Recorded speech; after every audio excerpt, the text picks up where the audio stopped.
juga diharapkan mampu menekan angka penyebaran COVID-19 di Kabupaten Garut. Dan apabila setelah nanti tanggal 8 Agustus, Garut akan kembali memberlakukan rekayasa lalu lintas ganjil genap di sejumlah jalan. Jadi tidak hanya di Jalan Ahmad Yani saja, namun di setiap jalan di perkotaan Garut. Jika memang nanti mendapatkan hasil dari setelah tanggal 8 mungkin kasus virus COVID-19 di Garut ternyata menurun, maka pemberlakuan ganjil genap di Kabupaten Garut ini akan diberhentikan. Baik, Firda. Oke, Tribuners, tadi jurnalis kami juga sempat melakukan wawancara dengan Bupati Garut, Rudi Gunawan. Dan berikut wawancara lengkapnya untuk Anda. Genap ini sebagai satu solusi. Di satu tidak ingin ada penyekatan, ya. Di lain sisi juga kita harus ada aturan seperti itu. Nah, makanya sekarang tidak ada penyekatan, yang ada ganjil genap. Tapi ganjil genap juga kan hanya jalan gitu. Kok banyak jalan ke Roma lah gitu, Pak. Biar apa kita akan diperlebar, Pak? Ganjil genap itu hanya mengurangi di daerah yang masuk dalam kategori patuh prokes itu menjadi sedikit. Kalau kemarin kan yang genap, yang ganjil bisa masuk. Sekarang mengurangi. Sekarang ada mengurangi kegiatan lalu lintas di jalan yang prokes. Kita beralih ke informasi selanjutnya, Saudara. Jumlah pasien COVID-19 yang dirawat di Rumah Sakit Darurat COVID-19 RSDC Wisma Atlet Kemayoran Jakarta Pusat terus menurun. Menurut laporan harian yang dirilis oleh Kogas Gappat RSDC Wisma Atlet Kemayoran per 6 Agustus, jumlah pasien masuk sebanyak 121 orang. Sedangkan pasien yang keluar ada 222 orang dengan rincian 217 orang sembuh dan 4 orang meninggal dunia. Total pasien yang dirawat pada hari ini sebanyak 2.002 pasien. Jumlah ini turun dibanding hari kemarin sebanyak 110 pasien. Maksud kami 2.110 pasien. Kepala Humas RSDC Wisma Atlet Kemayoran Kolonel Mintoro Sumego mengatakan dengan menurunnya jumlah pasien COVID-19 yang dirawat, maka Tower 4 saat ini sudah dalam kondisi kosong. Nah, untuk mengetahui informasi lebih lengkapnya, saat ini saya sudah tersambung bersama dengan jurnalis Warta Kota Live, ada M. Fajar Yandano yang akan memberikan laporannya. Selamat sore, Fajar. Selamat sore, Kang Firda. Fajar, bisa dijelaskan apa sebenarnya penyebab pasien di RSDC Kemayoran Wisma Atlet Kemayoran ini menurun? Baik, terima kasih atas waktunya. Selamat sore rekan-rekan Tribuners. Menurut Kepala Humas dari Rumah Sakit Darurat COVID, Kolonel Mintoro Sumego mengatakan bahwa tren penurunan ini sudah terjadi di awal bulan Juni. Jadi penurunan ini disebabkan karena adanya dan banyaknya total vaksinasi, lalu yang kedua adalah banyaknya isolasi mandiri di tingkat RW. Jadi para warga yang mengalami, terutama warga-warga yang mengalami tanpa gejala, itu lebih memilih untuk isolasi mandiri di tingkat RT ataupun RW. Fajar, walau pasien ini menurun, bagaimana saat ini keadaan kondisi dari Wisma Atlet Kemayoran di sana? Menurut Pak Mintoro tadi bahwa kondisi rumah sakit ini tetap disiagakan, yaitu dengan tetap melakukan persiapan dengan jumlah tenaga nakes maksimal sebesar 3.000 nakes, lalu juga oksigen berupa obat-obatan itu juga cukup untuk 3 bulan ke depan, dan yang paling penting adalah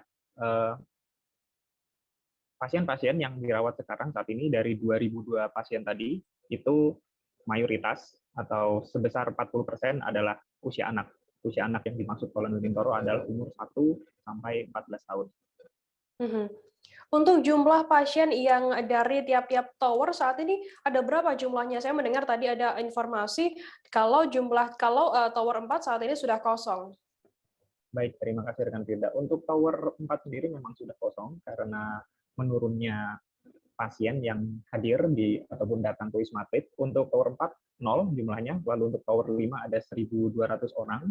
Untuk tower 6 itu ada 500 orang, lalu tower 7 ada 296 pasien yang dirawat per hari ini. Fajar, bisa dijelaskan berapa saat ini jumlah pasien yang dirawat, kemudian berapa jumlah yang sembuh, kemudian berapa total jumlah yang meninggal dunia? Untuk per hari ini, dari data harian yang dirilis oleh Humas RSDC, mengatakan bahwa saat ini ada 2.002 pasien.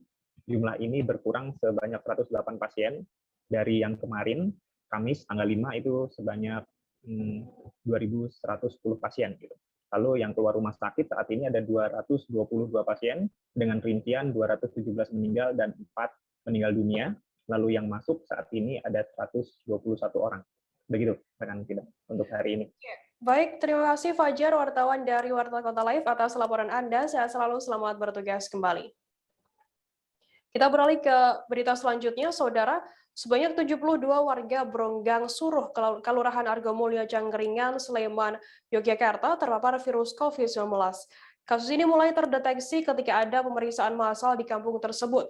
Saat ini, 25 warga yang dinyatakan positif telah dibawa ke shelter Rusun ASN PUPR Maguwoharjo untuk menjalani isolasi terpadu. Sementara untuk lainnya masih menjalani isolasi mandiri di masing-masing rumahnya. PLT Panewo Jangkringan Suyanto mengatakan 25 warga Bronggang Suruh yang positif dibawa ke shelter pada Kamis 5 Agustus malam menggunakan 5 ambulans BPBD Sleman. Hingga saat ini pihaknya terus berupaya membujuk warga yang masih isolasi mandiri di rumah agar mau dipindahkan ke shelter isolasi. Nah, untuk mengetahui informasi lebih lengkapnya, saat ini saya sudah tersambung dengan jurnalis dari Tribun Jogja, ada Ahmad Syarifuddin. Halo, selamat sore Syarifuddin. Halo, selamat sore rekan Firda. Syarifuddin, sebenarnya ada berapa total warga Kampung Bronggang yang sekarang dinyatakan positif COVID-19? Saat ini ada 72 warga Bronggang Suruh di Argomulyo, Kecamatan Cangkringan, Kabupaten Sleman yang sudah terkonfirmasi positif COVID-19. Dan itu berdasarkan hasil swab massal yang dilakukan oleh pihak Satgas Kalurahan, Kapanewon, hingga Puskesmas dan Dinas Kesehatan Kabupaten Sleman, swab massal terhadap 168 warga tempat. Dan hasilnya 72 dinyatakan positif. Untuk sumber awal dari penularan COVID-19 ini sebenarnya dari mana? Nah, untuk sumber penularan awal ini sebelumnya sampai hari ini itu belum bisa diketahui. PLT Panewo Cangkringan itu mengatakan bahwa swab massal yang dilakukan oleh 168 warga Bronggang Suruh ini berawal karena masyarakat setempat bulan-bulan sebelumnya itu banyak yang terpapar COVID secara bergantian. Akhirnya untuk memutus mata rantai penularan dilakukan swab massal pada 2 Agustus lalu. Begitu rekan Firda.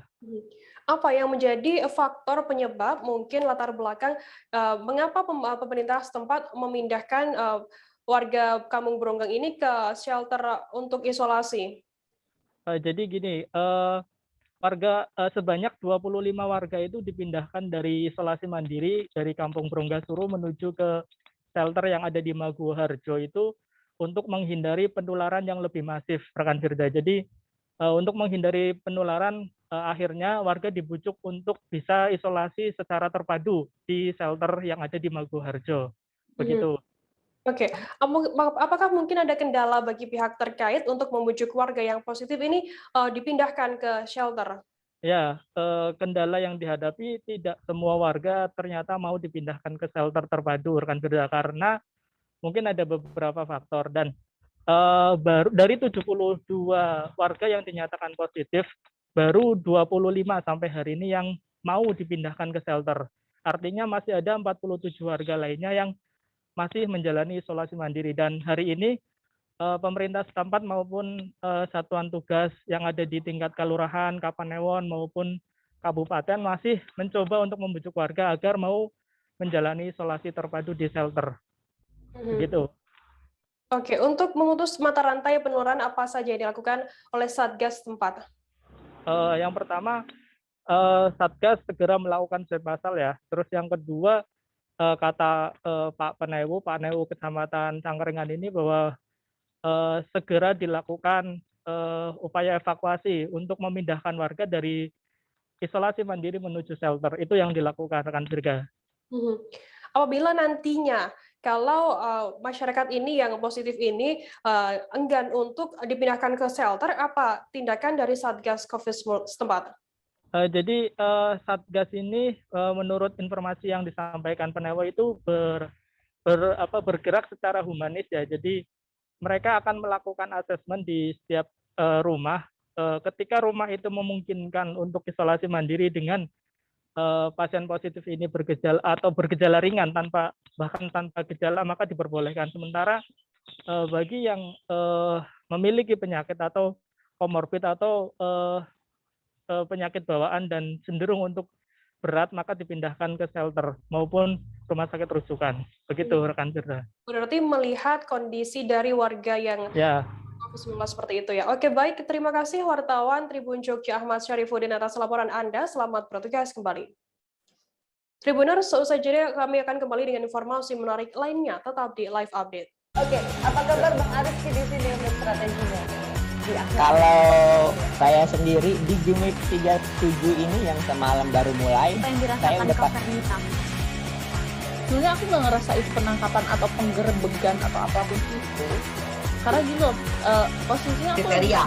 Jadi kita mengenal disebut dengan stroke yang tidak berdarah dengan stroke yang berdarah. Stroke yang tidak berdarah itu biasanya ditandai dengan adanya penyumbatan. Kalau itu terjadi di sini mungkin pikirnya tidak ke situ kali ya. Tapi kalau di Korea atau di Kamboja itu ada beberapa paper yang saya itu Mas, ya, dulunya tukang koran. Oh gitu ya. Tukang koran. Ya, saya baca itu Pak. Tuh kan pernah baca kan? Jadi kalau saya jadi tanggam itu udah bersyukur banget. Si anak ini dijadikan sebagai tersangka begitu. Ya, kalau ini kita bicara yang di luar kasus Sebongombo ya. Dengan nama hujan shower, di mana terdapat batas jelas antara daerah hujan dan tidak hujan yang biasanya terjadi pada fase awal mature stage atau tahap berbahaya dewasa. itu Kang. Jadi mulai artinya terjadinya perlembekan. Nah itu untuk penetrasi akan sulit begitu ya. Dok, saya ini menurut saya memang tidak mudah, bukan urusan tanah diambil.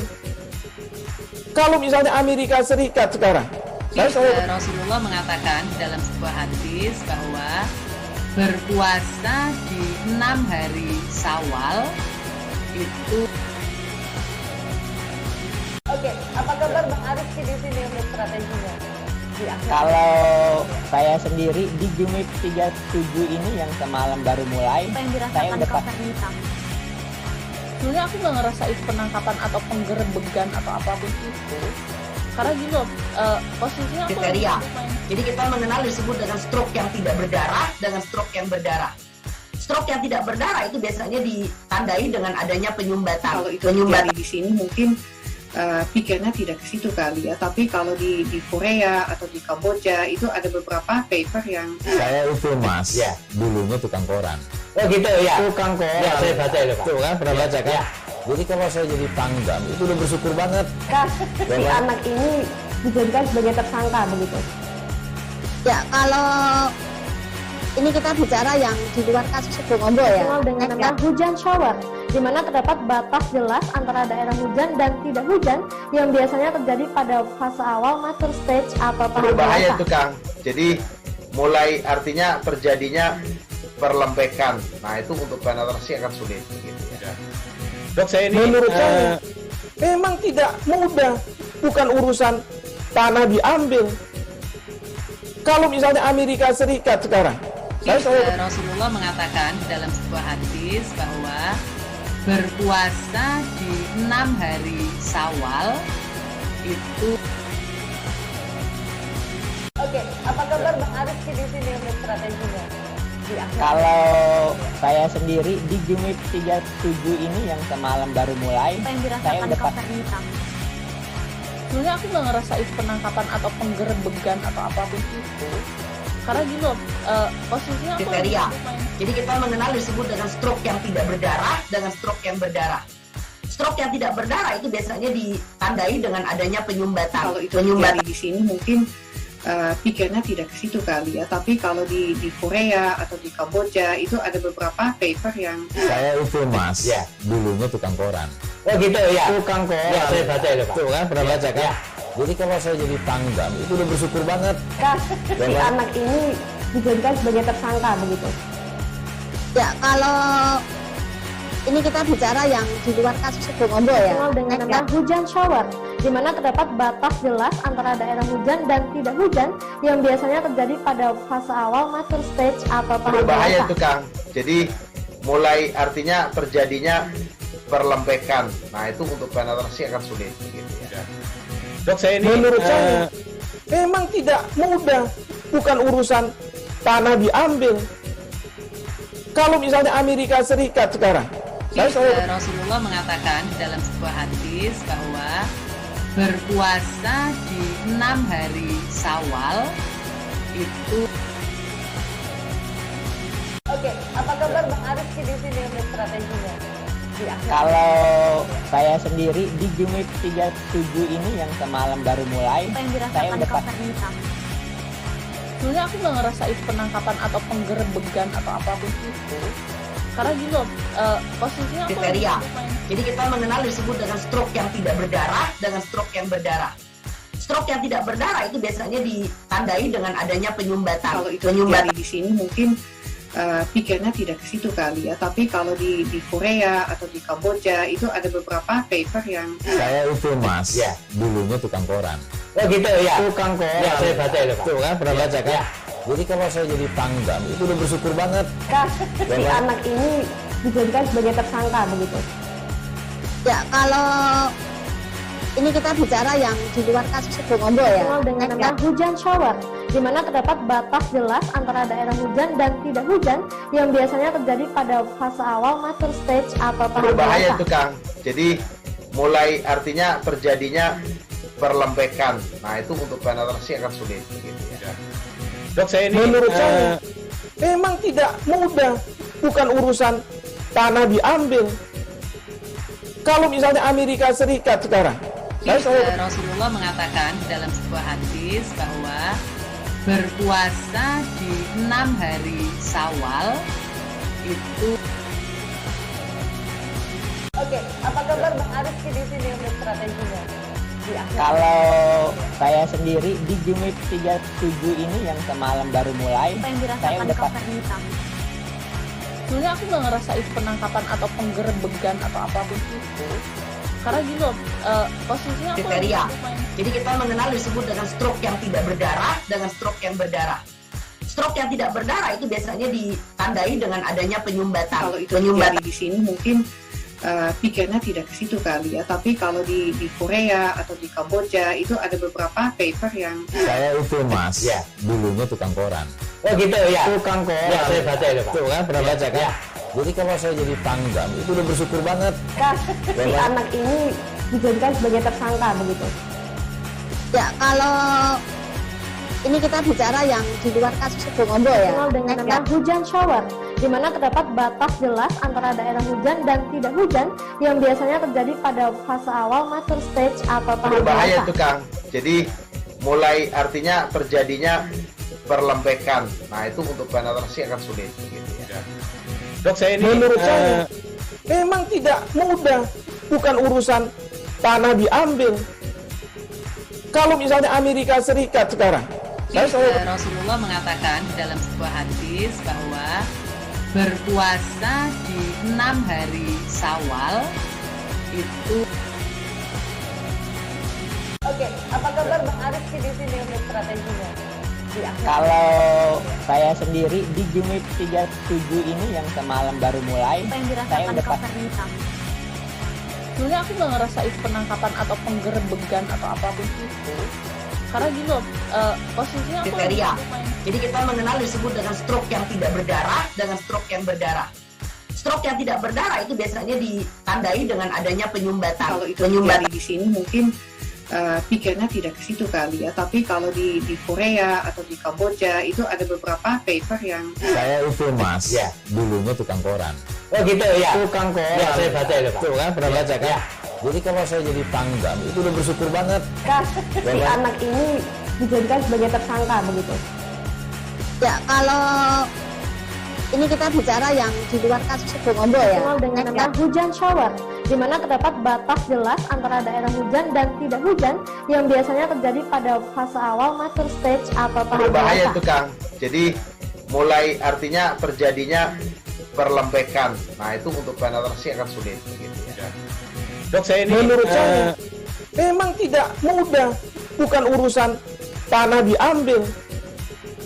Kalau misalnya Amerika Serikat sekarang, Rasulullah mengatakan dalam sebuah hadis bahwa berpuasa di 6 hari Syawal itu.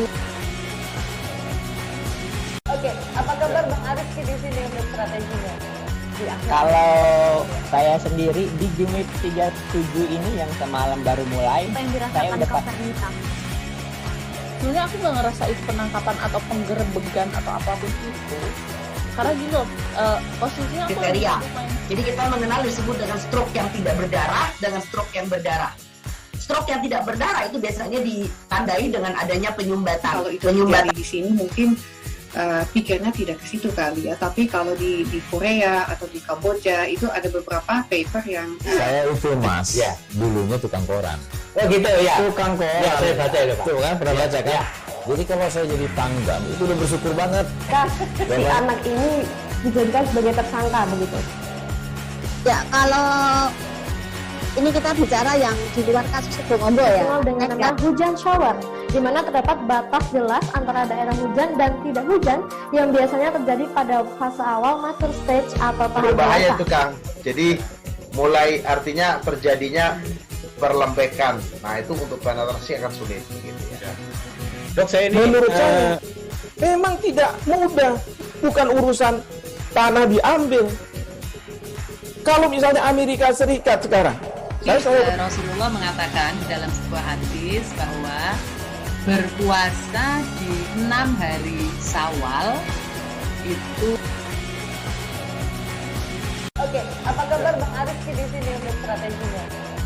Kalau saya sendiri di Jumit 37 ini yang semalam baru mulai, saya udah sebenarnya aku nggak ngerasa itu penangkapan atau penggerebegan atau apapun itu. Karena gini loh, posisinya aku kriteria. Jadi kita mengenal disebut dengan stroke yang tidak berdarah dengan stroke yang berdarah.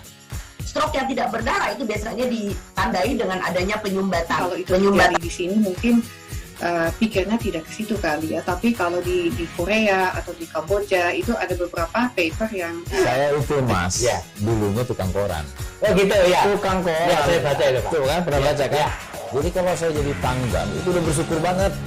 Si anak ini dijadikan sebagai tersangka begitu. Ya, kalau ini kita bicara yang di luar kasus Situbondo ya. Dengan nama hujan shower, di mana terdapat batas jelas antara daerah hujan dan tidak hujan yang biasanya terjadi pada fase awal mature stage atau tahap Berbahaya dewasa. itu Kang. Jadi mulai artinya terjadinya perlembekan. Nah itu untuk penetrasi akan sulit. Gitu ya. Dok, saya ini menurut saya memang tidak mudah, bukan urusan tanah diambil. Kalau misalnya Amerika Serikat sekarang, Rasulullah mengatakan dalam sebuah hadis bahwa berpuasa di 6 hari Syawal itu. Oke, apa kabar Bang Arif di sini untuk Terima kasih Anda masih bersama kami di Live Update. Kita beralih ke Ambon, Saudara. Tumpukan sampah di kawasan Ahuru, Kecamatan Sirimau, Kota Ambon mulai dibersihkan Dinas Lingkungan Hidup dan Persampahan Kota Ambon pada Kamis 5 Agustus sore kemarin. DLHP mengerahkan 1 unit alat berat serta 5 truk sampah untuk membersihkan seluruh area bibir jalan yang dipenuhi oleh sampah. Sampah yang berserakan hampir menutup sebagian sisi jalan itu juga menimbulkan bau tak sedap dan mengganggu pengguna jalan yang melintas di kawasan tersebut. PLH Kepala DLHP Kota Ambon, J. Haumase mengatakan, pembersihan akan memakan waktu hingga 3 hari ke depan mengingat tumpukan sampah sangat banyak. Nah, untuk mengetahui informasi lebih lengkapnya, saat ini saya sudah tersambung dengan wartawan Tribun Ambon, ada Alvin Risanto yang akan memberikan laporannya. Selamat sore, Alvin. Halo, Alvin? Ya, halo. Alvin, bisa dijelaskan sudah berapa lama adanya penumpukan sampah di kawasan Sirimau tersebut?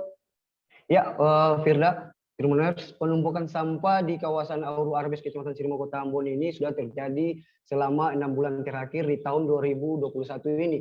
Dari info warga sekitar, tempat pembuangan sampah ini hanya diperuntukkan untuk warga di RT 004 dan RT 006.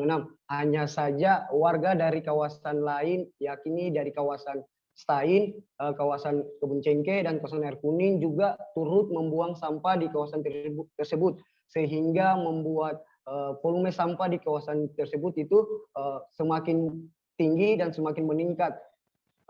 dan juga sampah itu juga membuat bau tak sedap yang bagi warga yang melintasi kawasan tersebut. Sehingga apalagi di musim penghujan ini sampah berserakan banyak ke bibir jalan dan juga selokan di kawasan tersebut. Demikian, Fira. Oke, Alvin, sejauh mana peran pemerintah dalam menangani adanya tumpukan sampah yang memakan setengah jalan ini? Ya, peran pemerintah sejauh ini setiap paginya Dinas Lingkungan Hidup Persampahan Kota Ambon sudah mengangkut sampah. Namun saja volume sampah yang banyak membuat Dinas Persampahan Kota Ambon mengalami kewalahan dalam mengangkut sampah di kawasan Auru Arbes ini.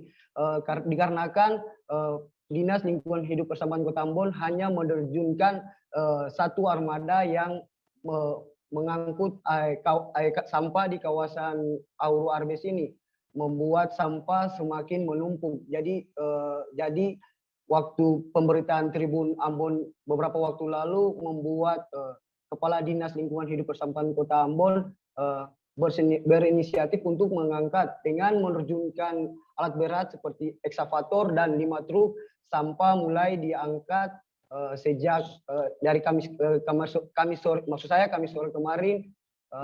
Sampah mulai diangkat dan dibersihkan dari pukul 3 sore hingga pukul 9 malam. Diperkirakan selama 3 hari, namun saja para petugas dengan lihai mengangkat sampah itu, akhirnya sampah diangkat tidak sampai dengan 3 hari. Demikian, Firda. Berdasarkan pantauan Anda pada hari ini, bagaimana kondisi terakhir area tersebut? Ya, baik, Firda. Kondisi terakhir area tersebut waktu pemantauan saya tadi sekitar pukul jam 8 waktu Indonesia Timur, ada warga yang membuang sampah di kawasan tersebut. Namun warga itu terkonfirmasi warga setempat. Namun saja pada pukul 11 siang tadi ada tidak tahu dari mana warga ada yang membuang sampah dengan menggunakan mobil pickup. Warga tersebut membuang sampah bukan sampah limbah rumah tangga, melainkan sampah dari limbah bangunan seperti terlihat tadi saya ada kayu genteng yang sudah terpakai mereka buang di kawasan tersebut. Namun saja warga yang melihat hal tersebut langsung memarahi sopir mobil pickup, sopir mobil pickup itu. Tak berselang beberapa lama mobil itu langsung cabut dari area itu, dan area tersebut terkonfirmasi dari saya pada pukul 15.30 sudah kembali dibersihkan lagi oleh Dinas Lingkungan Hidup Kota Ambon. Apakah sampah yang Anda bilang tadi menutupi jalan, separuh jalan, apakah saat ini sudah dibersihkan seperti itu dan saat ini jalan sudah full bisa dilalui oleh masyarakat setempat? Ya, baik, Fitra.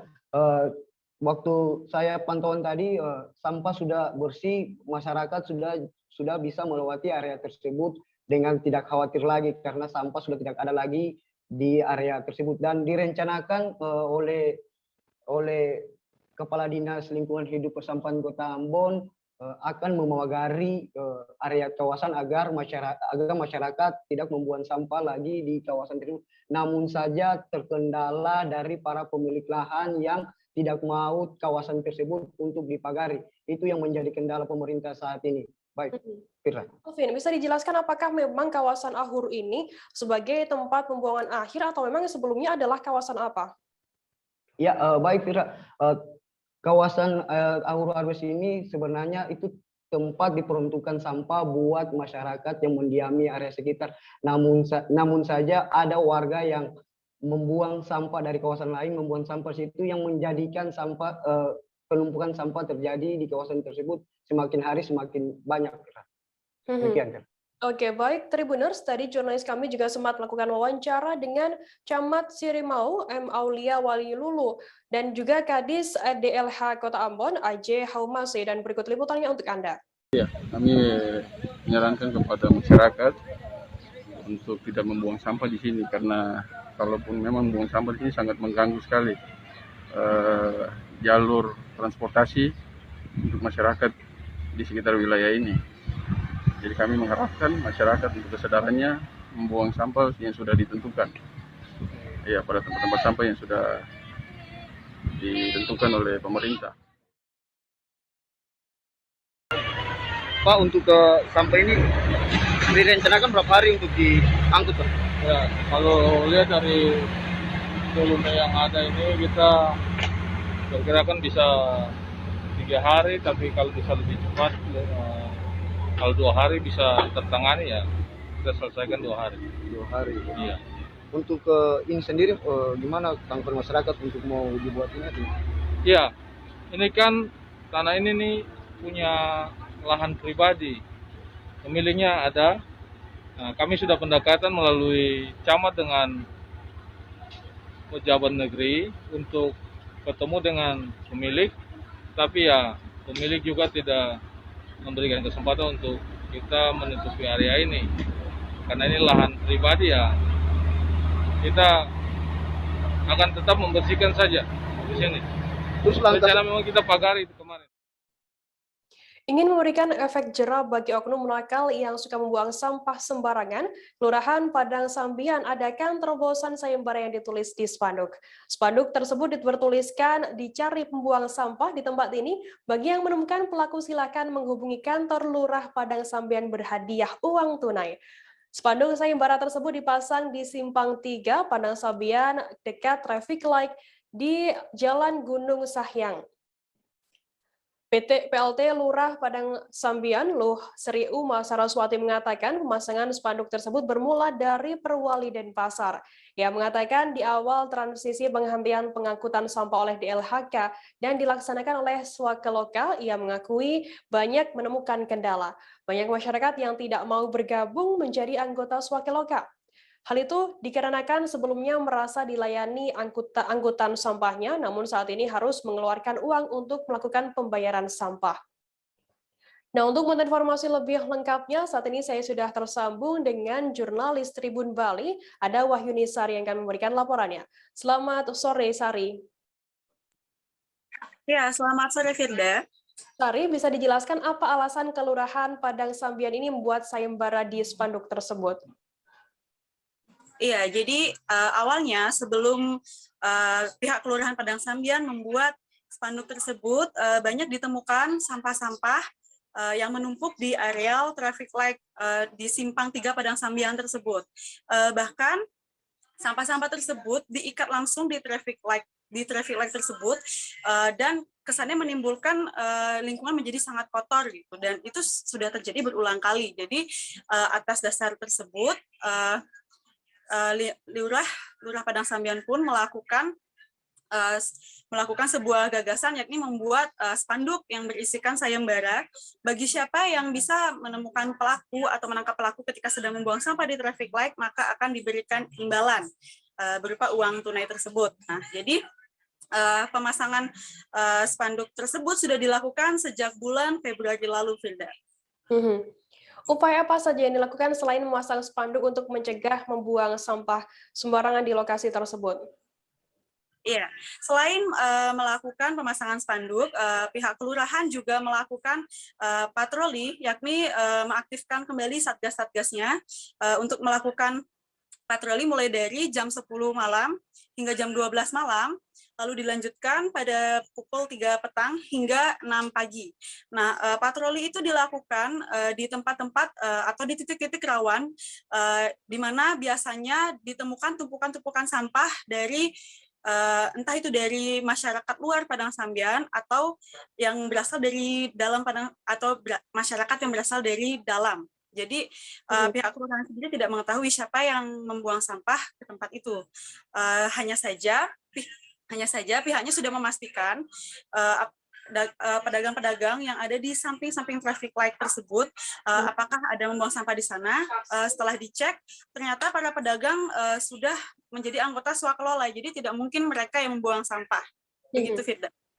Untuk bagi yang warga yang menemukan nantinya pelaku yang membuang sampah sembarangan ini, akan diberikan imbalan berupa apa, Sari?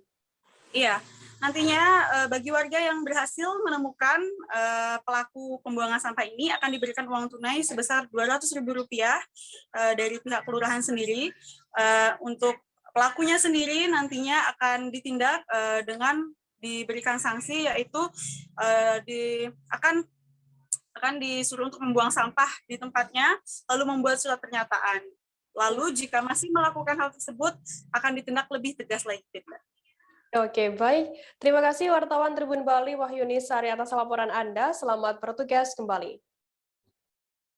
Kita beralih ke informasi selanjutnya, Saudara. Anggota Polsekta Mamajang Makassar Aibtu Paleweri yang bertugas sebagai Babin Kamtipmas membantu anak-anak untuk mengikuti sekolah. Ia pun rela menjual motor antik kesayangannya Honda 800 modifikasi menjadi Honda C70. Motor tersebut dijual untuk membantu 10 anak yang putus sekolah, di mana 10 orang anak yang sebelumnya ikut di sekolah darurat di TPU Dadi putus sekolah karena biaya. Sebelumnya ia pun menginisiasi mendirikan sekolah darurat di atas tempat pemakaman umum TPU Dadi. Akhirnya sekolah darurat dengan beratapkan tenda dan dilengkapi Wi-Fi berhasil didirikan dengan dibantu oleh warga. Nah, untuk mengetahui informasi lebih lengkapnya, saat ini saya sudah tersambung dengan wartawan Tribun Timur, ada Muslimin Emba yang akan memberikan laporannya. Selamat sore, Emba. Halo, Emba.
Tribuners, kami mengalami gangguan sinyal dengan jurnalis kami dari Tribun Timur Muslimin Emba. Kita beralih ke informasi selanjutnya, Saudara.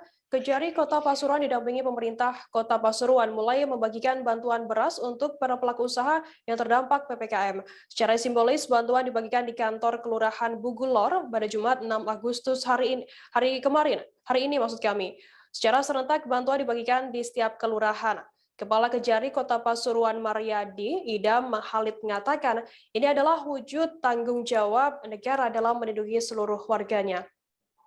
Ia mengucapkan terima kasih kepada Wali Kota Pasuruan, Gus Ipul, yang sudah mengajak Forkopimda bersama-sama membantu meringankan beban masyarakat.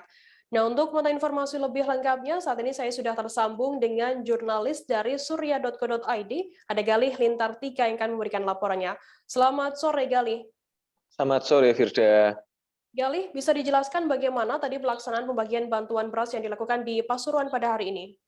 Ya, Firda, jadi pemerintah Kota Pasuruan hari ini secara serentak menyerahkan 3.000 paket sembako dari Kementerian Sosial. Ada juga 1.000 paket sembako dari pemerintah Provinsi Jawa Timur. Nah, untuk terus membantu meringankan beban masyarakat, pemerintah Kota Pasuruan ini mengajak Forkopimda, baik dari Kejaksaan Negeri, baik dari Polres, dari Kodim, untuk bersama-sama membantu meringankan beban masyarakat dengan mengirimkan atau memberikan bantuan beras sejumlah 5 kg. Nah, hari ini Kejaksaan Negeri Kota Pasuruan yang menjadi giliran memberikan bantuan beras. Jadi ada 3.163 penerima bantuan, ya ini pelaku usaha, tapi bantuannya dari Kementerian Sosial hanya 3.000 paket. Nah, sisanya ini dari Kejaksaan Negeri Kota Pasuruan yang membantu memberikan. Begitu, Firda. Untuk total jumlah beras yang sudah disalurkan pada hari ini, yang bagi masyarakat yang terdampak PPKM ini ada berapa total jumlahnya pada hari ini? Ya, hari ini ada 3.163 paket beras yang sudah didistribusikan. Jadi di pendistribusiannya melalui kelurahan-kelurahan, para penerima-penerima ini cukup datang ke kelurahan, nanti akan dibagikan beras.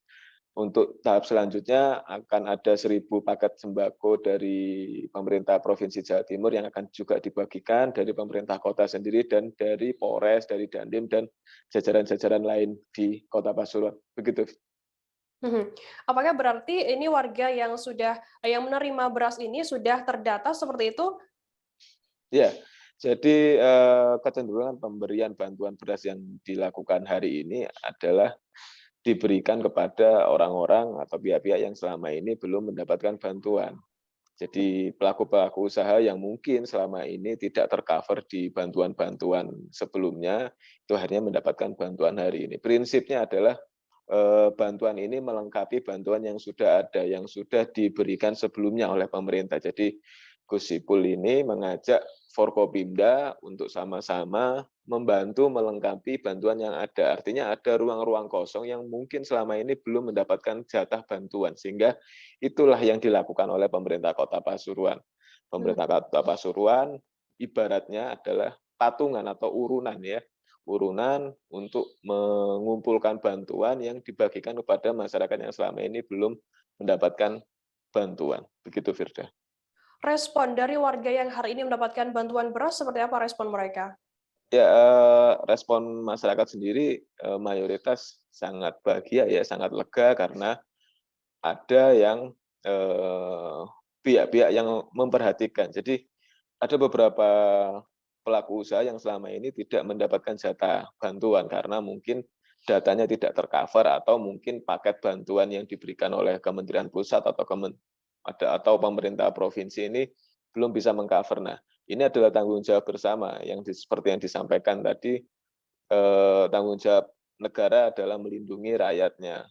Ya memang ada beberapa kekurangan data, tapi itu diupayakan, dimaksimalkan sehingga orang-orang yang belum mendapatkan bantuan mendapatkan bantuan. Nah, contoh hari ini ada salah satu pedagang yang dia sangat gembira, sangat sumringah ketika mendapatkan bantuan beras 5 kg. Bagi dia beras itu bisa menjadi bekal atau stok untuk makanan, untuk kebutuhan sehari-hari dirinya dan keluarganya. Begitu, Firda.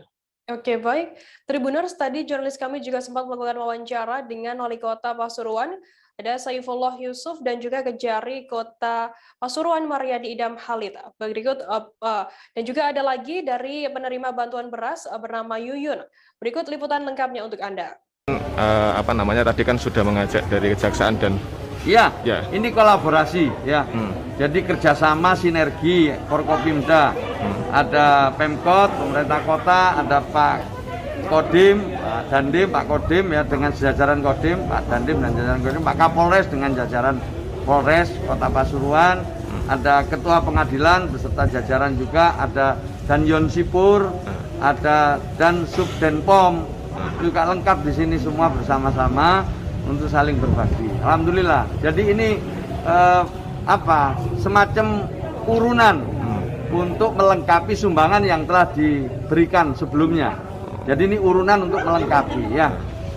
Untuk mengisi ruang-ruang yang belum mendapatkan Gus ya? Iya, ada yang ini untuk terutama untuk pelaku usaha ini, pelaku usaha yang UMKM.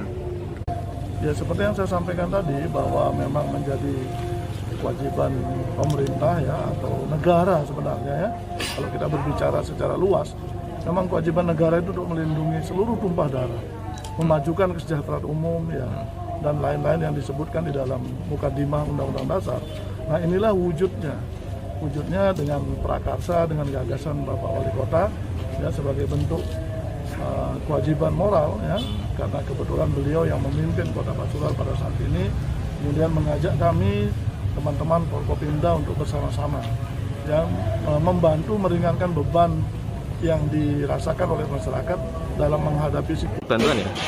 Bantuan beras. Nah, gimana setelah dapat bantuan ini? Alhamdulillah bisa membantu kekurangan.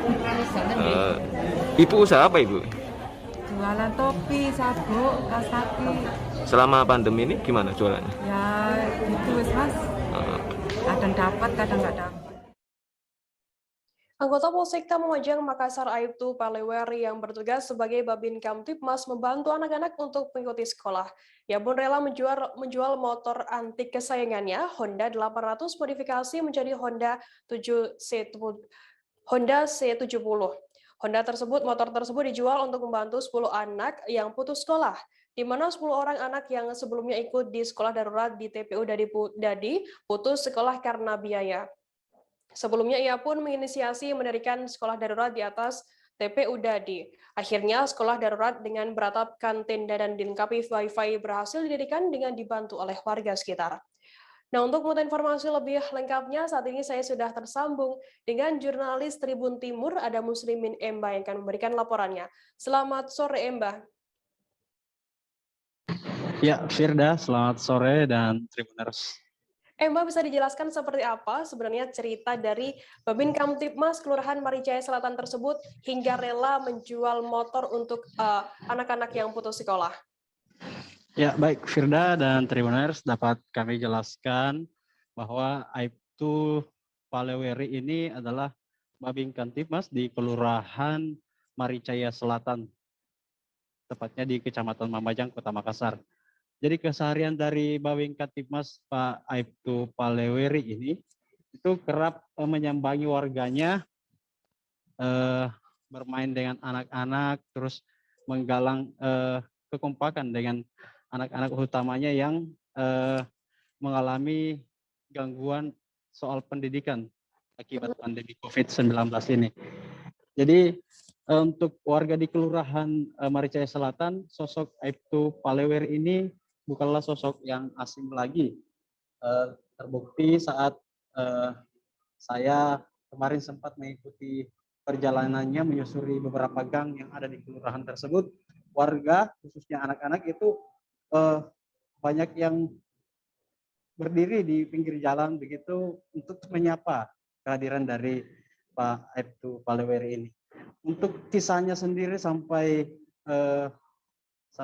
nekat ataupun rela menjual motor antik miliknya itu didasari atas kondisi beberapa pelajar atau siswa yang putus sekolah akibat dari pandemi COVID-19 ini. Firda. Kemudian motor Honda ini dijual berapa oleh Aibtu Paleweri sendiri? Ya, sekilas tentang motor Honda antik yang Pak Aibtu Paleweri miliki dan telah dijual itu, motor itu dibelinya sekitar 2016 lalu seharga 1.500.000 dalam kondisi tidak berfungsi ataupun mogok. Kemudian dibangun ataupun dimodifikasi ulang dengan ongkos sekitar 6 juta. Lantaran mendengar rencana Pemkot Makassar akan memberlakukan sekolah tatap muka, Aibtu Paleweri pun rela menjual motornya karena 7 dari 10 anak yang dibinanya ataupun didampinginya itu akan mulai melanjutkan sekolah setelah beberapa bulan, ada yang 1 tahun malah itu putus sekolah. Begitu ceritanya, Firda. Untuk hasil jualnya sendiri berapa totalnya? Ya, jadi motor itu ditaksirkan oleh Pak Weri itu sudah habis 6 juta dan dijual kemarin seharga 4 juta. Uang 4 juta itu disimpan oleh beliau sambil menunggu sekolah tatap muka kembali diberlakukan untuk biaya seragam, alat tulis, dan administrasi bagi 7 anak sekolah yang putus sekolah di masa pandemi. Firda. Mbak, bisa dijelaskan bagaimana saat ini kondisi anak-anak sekolah yang didampingi oleh Aibtu Palewari sendiri? Ya, selain hendak menyambung kembali 7 anak-anak yang putus sekolah, Aibtu Palewari juga rutin membagikan ataupun memberikan uang pembeli kuota kepada 26 anak yang ada di Kelurahan Maricaya Selatan. Terbukti dari beberapa mereka, itu seperti si Nabila ini, seperti yang ada di video, itu tiap bulannya mendapat uang kuota dari Pak Oiri sebanyak 50.000. Begitu, Firda. Oke, baik Tribuners, tadi jurnalis kami juga sempat melakukan wawancara dengan Aibtu Palewari, Pemimpin Kamtibmas Kelurahan Maricaya Selatan, dan juga Herli Hamzah, orang tua dari murid. Berikut liputan lengkapnya untuk Anda. Lihat anak-anak warga saya, ada beberapa yang terkendala dengan pelajarannya, yaitu akibat pandemi COVID-19. Nah, sangat-sangat bervariasi, ada yang sama sekali tidak mampu, dan ada sama sekali yang tidak mampu secara daring.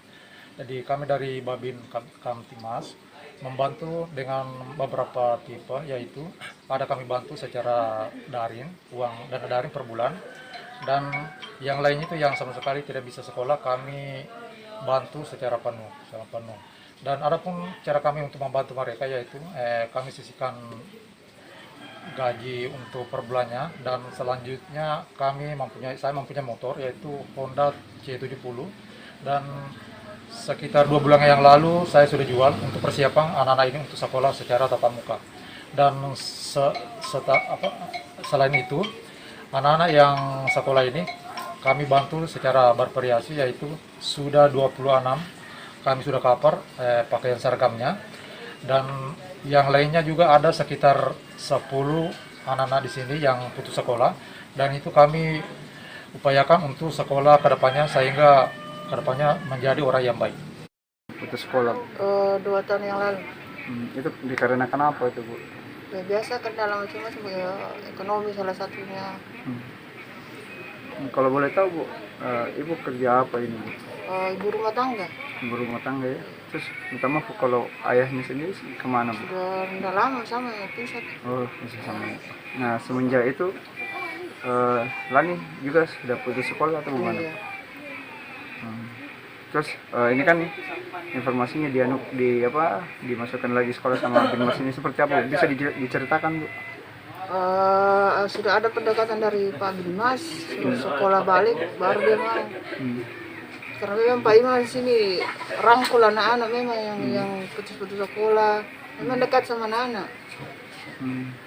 Tapi dia terima kasih sama Pak Dimas karena dia semenjak kenal sama Pak Dimas mau balik sekolah lagi.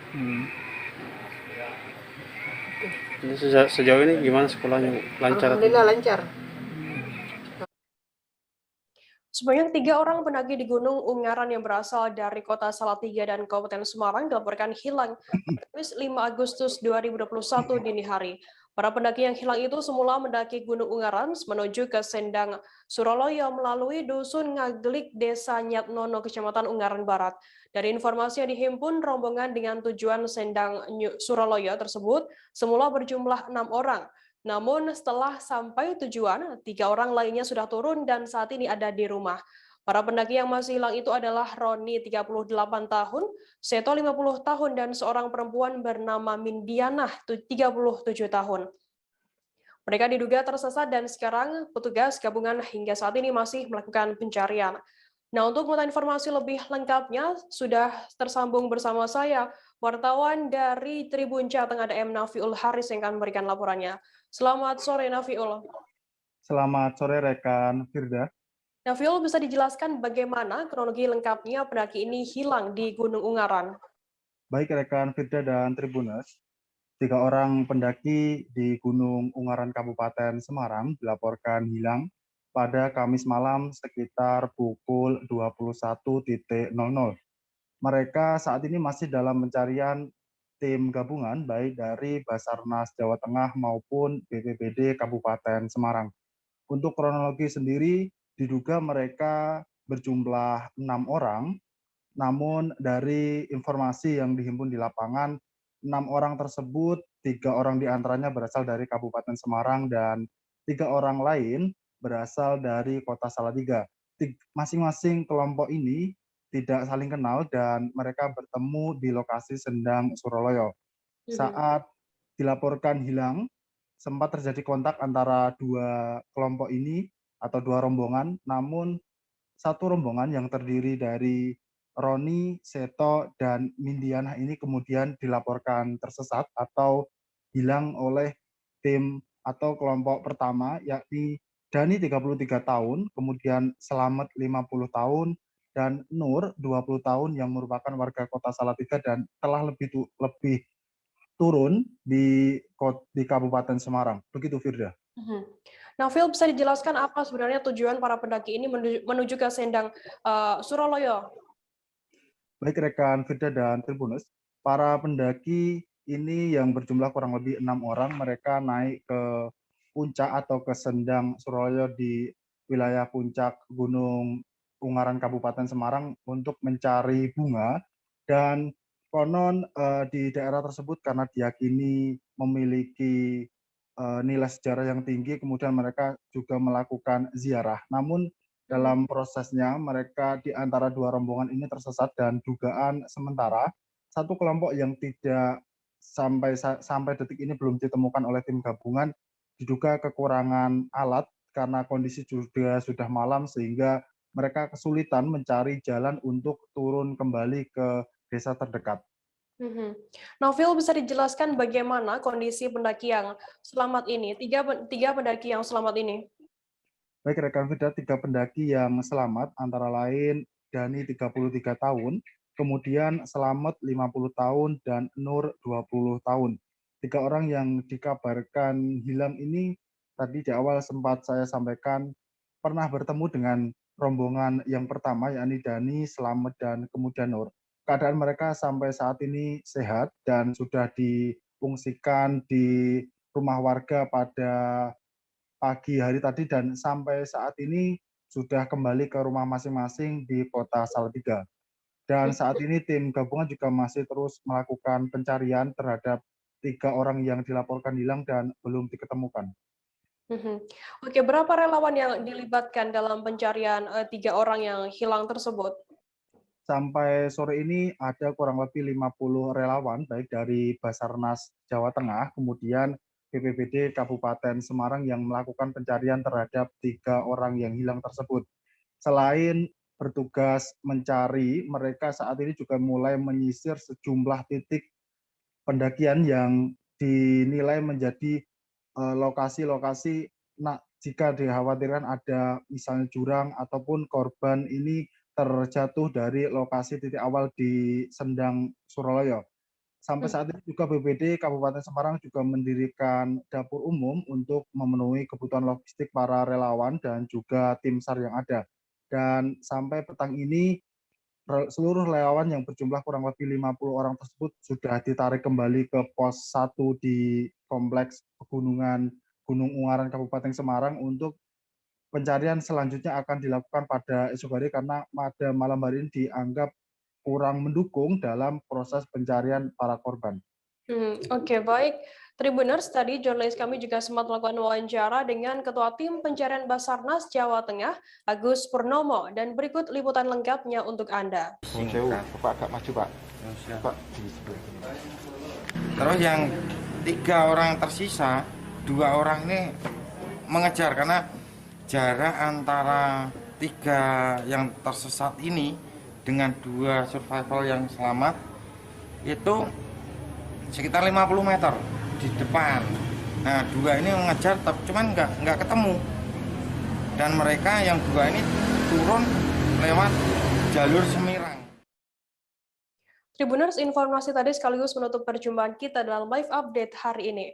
Masih di tengah pandemi, kami terus mengingatkan Anda untuk selalu menerapkan protokol kesehatan dimanapun Anda berada. Saya Firdana beserta kru yang bertugas undur diri. Terima kasih dan sampai jumpa. Jangan lupa like, subscribe, dan share ya.